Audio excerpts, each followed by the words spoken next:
Mary lives on a farm with her parents. Her father is violent towards her and has on occasion hit her so hard that she had bruises on her arms. He became violent towards Mary after he discovered that she is the offspring from an extramarital affair 5 years ago. Her mother is unaware of the physical abuse Mary is experiencing. Mary has become defiant towards her parents and her teachers and has missed classes. She was in trouble for smoking in the toilets at school and was caught kissing and being fondled by boys in her class. Her friends tend to be dropouts at school, and on one occasion, they were caught for shoplifting. Mary was cautioned as it was the first time she was in trouble with the law. Mark comes from an affluent background. Both his parents have decent jobs and earn a lot of money, so Mark is well looked after. He has 2 older brothers who he doesn't see much given the 10-year gap between them and that they live away. Both brothers are successful and have decent salaries. For most of Mark's life, he has been alone and bored.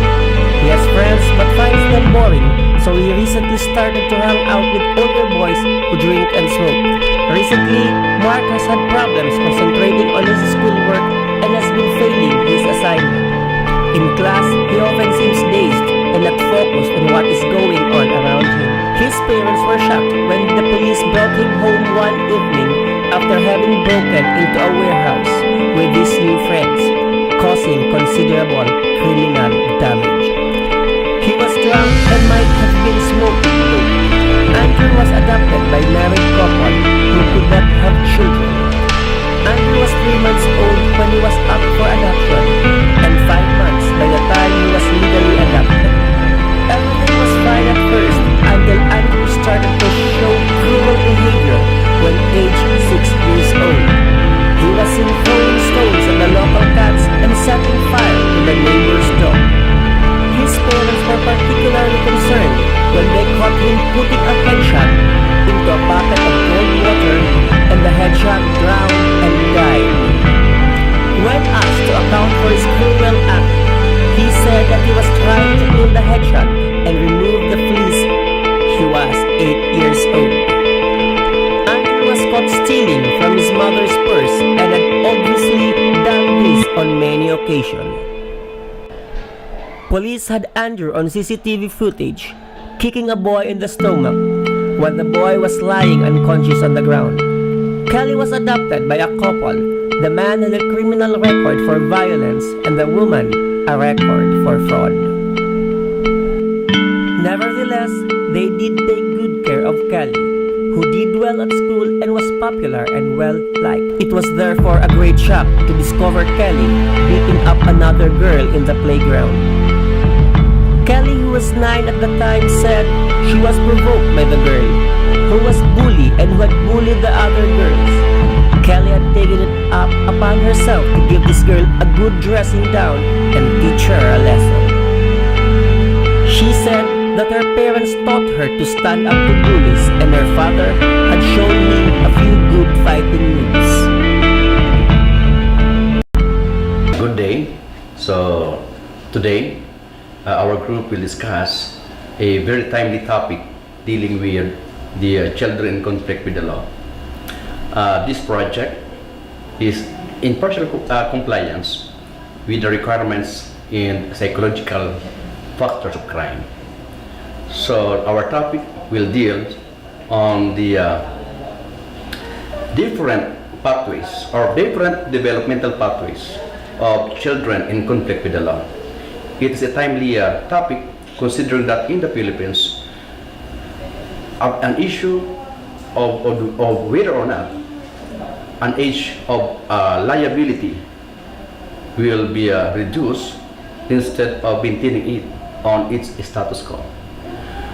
So our topic will deals or cover the psychological, biological, and sociological aspect of a juvenile delinquency, or otherwise known under our legal terminology, that is children in conflict with the law.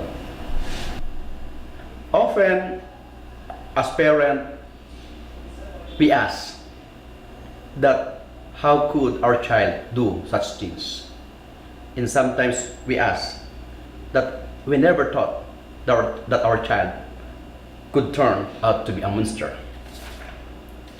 It is not always to separate the child or adolescent who is behaving in a disturbed manner from those following a normal pattern of age-related behavior. There are scientists who explain or formulated a table of standardized age-related behavior that was introduced by Gelfand, Jensen, and Drew, based on their observed behaviors that occur at set ages for the majority of children. So there's the table showing the standardized age-related behaviors. At age 1.5 to 2 years old, the observed age-related behavior such as overreactive, inattentiveness, refusing to do as us, craving, constant attention, tempers, tantrums, and fears. At the age of 3 to 5 years old, overreactive, refusing to do as us, craving constant attention, temper tantrums, fears, oversensitive, lies, and negativism.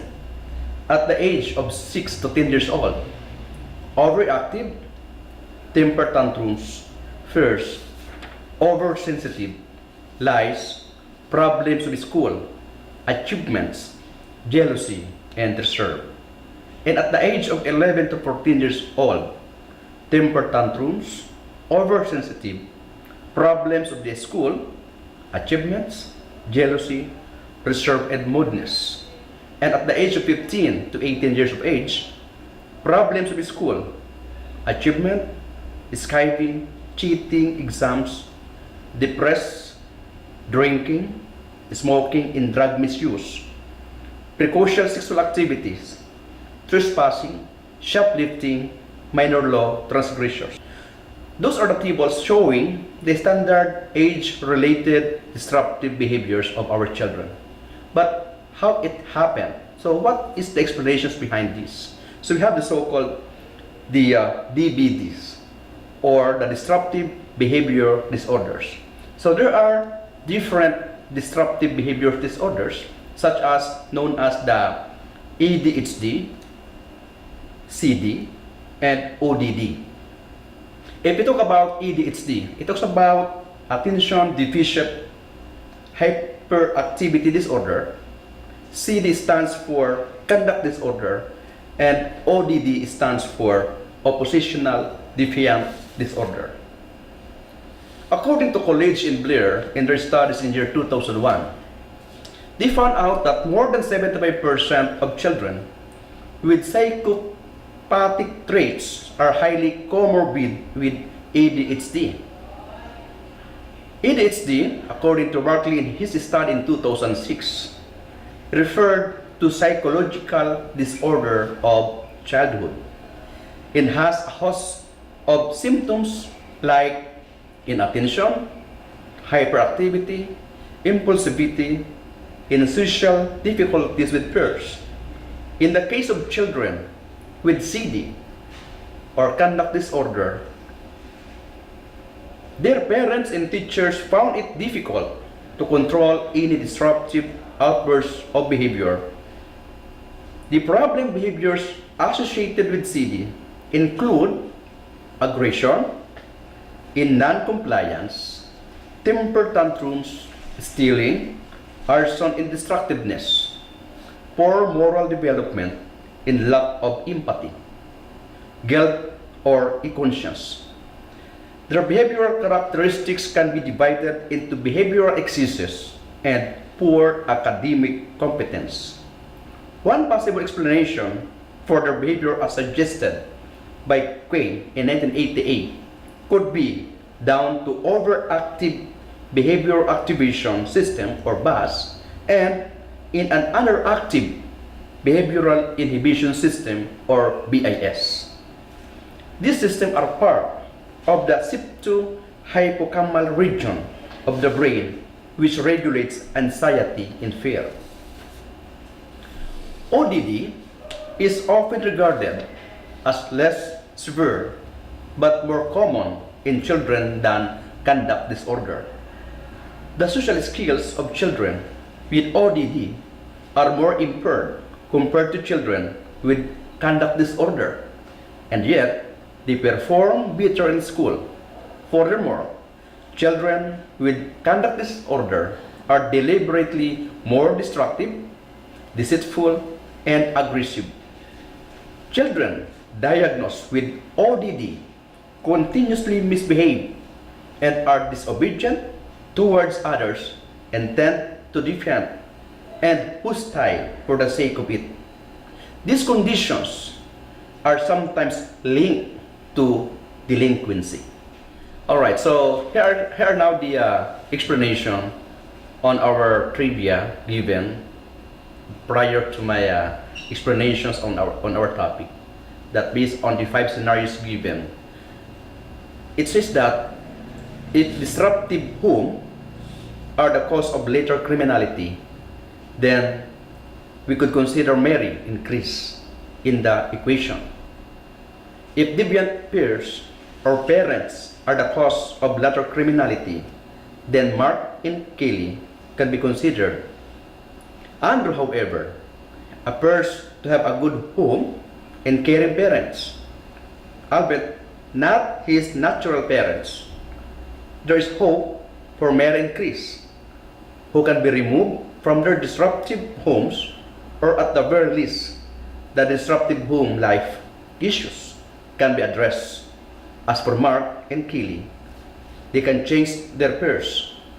Andrew is the more worrying case, as there appears to be no reactive reason for his behaviors fits with descriptions of children with ADHD, CD, and ODD, whose behavior breaches the boundaries of normal age-related behaviors studied by the biopsychologists.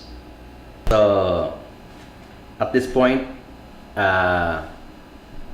are already done with our discussion, and we also would like to give thanks or acknowledge the persons behind the successful success output of this project, no other than the producer, the director, the scriptwriter, the videographer of this project, other than our very own engineer, Chua. Thank you very much, sir.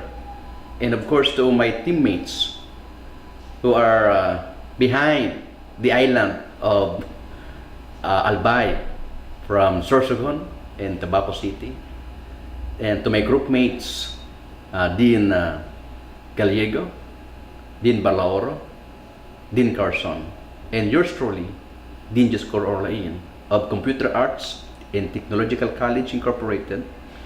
And also I would like to acknowledge also the source of these very informative ideas from the books of Crime and Criminality. Thank you so much. And if I forgot the names of the author, it will be flashed here. So thank you so much.